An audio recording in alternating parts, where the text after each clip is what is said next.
Lori, I'm so happy to chat to you today for our Wednesday series. We're going to chat a little bit about how you can tap into your intuition to discover or fine tune your purpose. Yes, I'm so excited to talk to you, Stephanie. Always love sitting with you. So, what I find people often, especially when they get a tarot card reading or see, a psychic or anything like that, they always want to know the answers. They want, what's my path? What's my purpose? What's the plan? They are looking for a blueprint of some sort. I'll work hard, I'll do whatever it takes. I just don't know what it is. And they're looking for that, that blueprint for themselves. And I always tell people, like, there are no blueprints. There's never going to be a blueprint. Never was. They're just the breadcrumbs. And to look for breadcrumbs over prints. So instead of, you know, having an intention and then just trying to plan and plot and visualize and execute every single step of it, it has to be more kind of, okay, here's what I want. And it can be very broad goal or intention. Here's my intention, get clarity on that, and follow up the intention with a little inspired action, just little baby steps going in that direction, and then just kind of take a step back and let life respond and see what happens.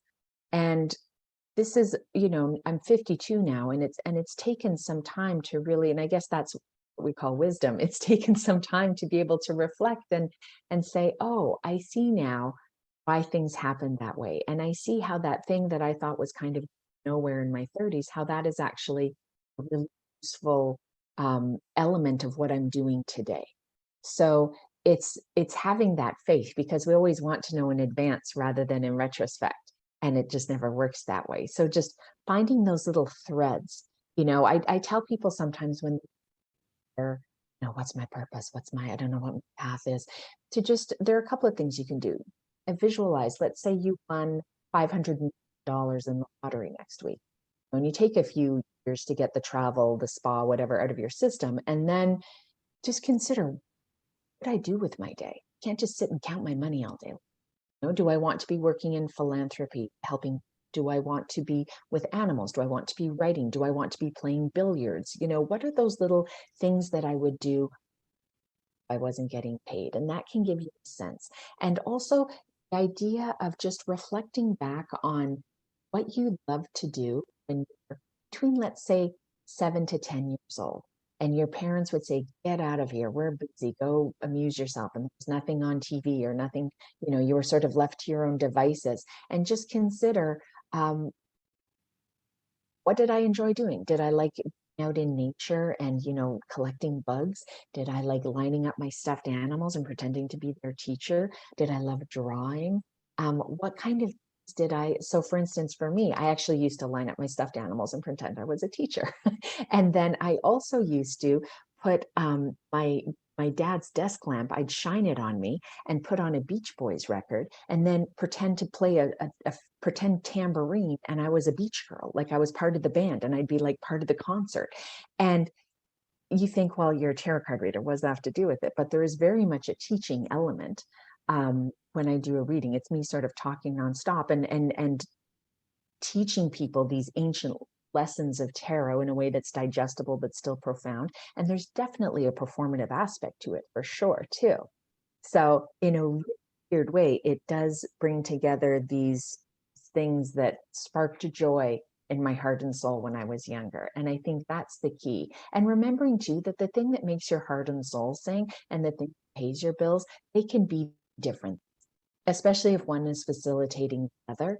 So, not everyone is going to be Oprah or in a stadium, at Wembley playing in a band, but just being able to go to your local pub, on the open mic night and do stand up or do a performance there, or be able to take a creative writing course at your community college. That's still feasible. The scale of it almost doesn't matter. It's just the fact that you're tapping into it. So for me, that is how you start to really discover and hone and step into your purpose. I love that, Lori. Thank you so much. I'm wondering, you mentioned something earlier, that faith.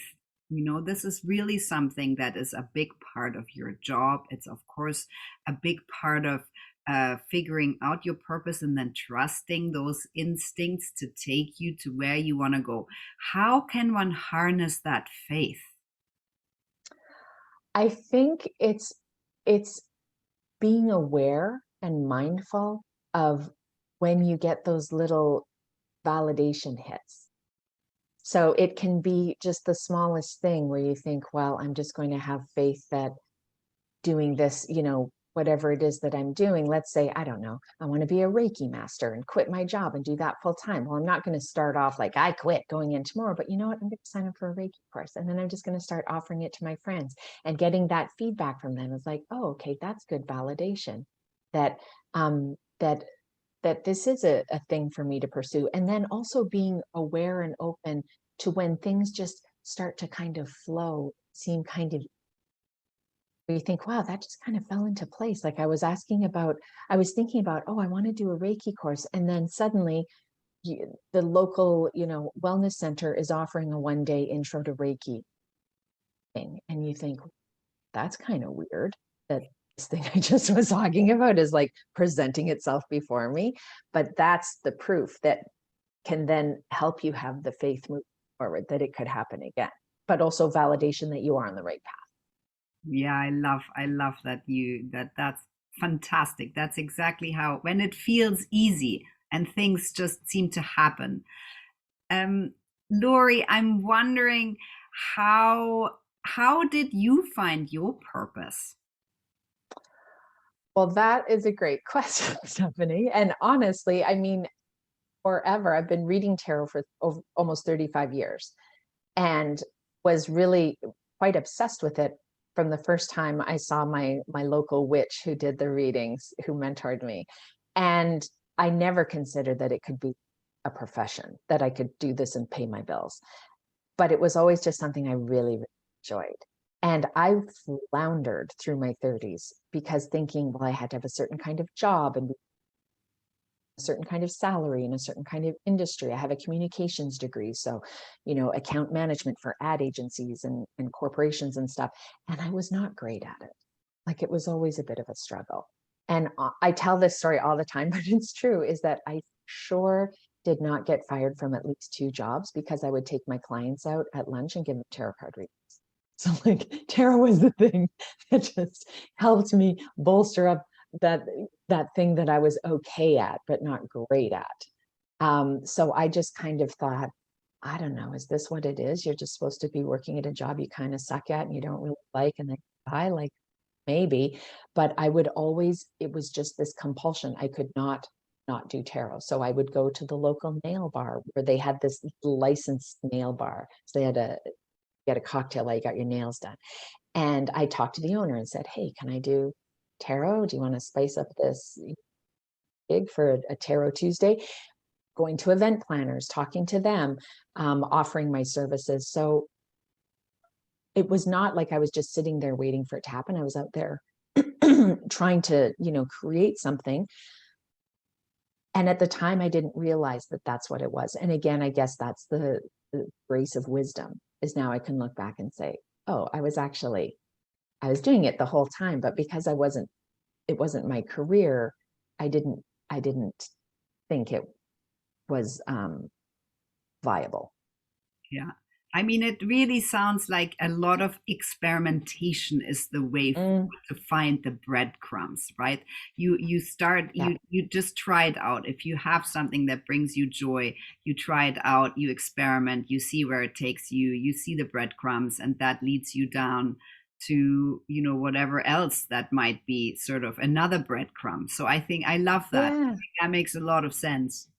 And speaking to the breadcrumbs, you sparked something. Is when I talk about how I would pretend to be, one of the Beach Boys, a beach girl, putting on fake concerts when I was little.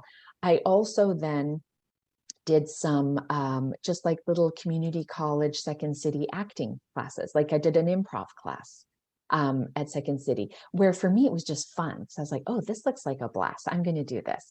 And it has been so helpful in what I do now, because I am quick on my feet and I can be nimble and I can go with the flow, and I'm not worried about making an ass of myself. I'm not worried about failing as much, because when you do, especially an improv class, it's all about getting comfortable with trying and failing, trying and failing, trying and failing. So that's another example of how dabbling, just going where you're going with what makes you excited. And, taking an improv class, one off, and realizing now, oh, that was actually really a beneficial key component to what I do now. But at the time, I just thought, oh, this looks fun. I love it, Lori. And we have to say that you are now a very successful tarot card reader to, just about anybody, with a ton of followers and really, really doing extremely well. So I think that one can really excel at the end once you really stepped into that purpose.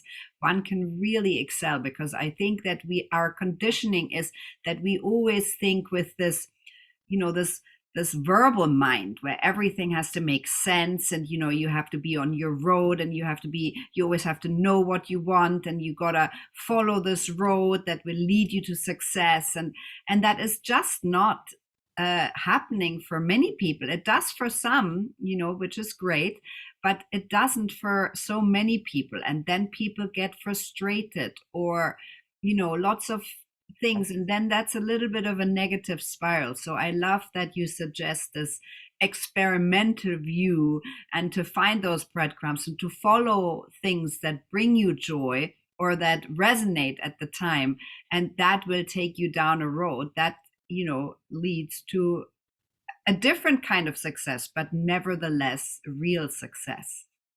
Yeah, and it's kind of like that cliche, which is a cliche for a reason, about how it's not the destination, it's the journey that matters. Yeah. And really seeing that every step of your journey is its own complete and essential necessary destination unto itself. So you can't, going from destination to destination, you can't really skip one, and nothing is wasted. Whether it's good or bad or indifferent, it's informing. Yeah. But having that faith, it's hard, but it's worth it. I love it, Lori. Thank you so much. I think we both want to really encourage everyone to experiment as much as possible. Absolutely. Thank you, Lori. Thank you.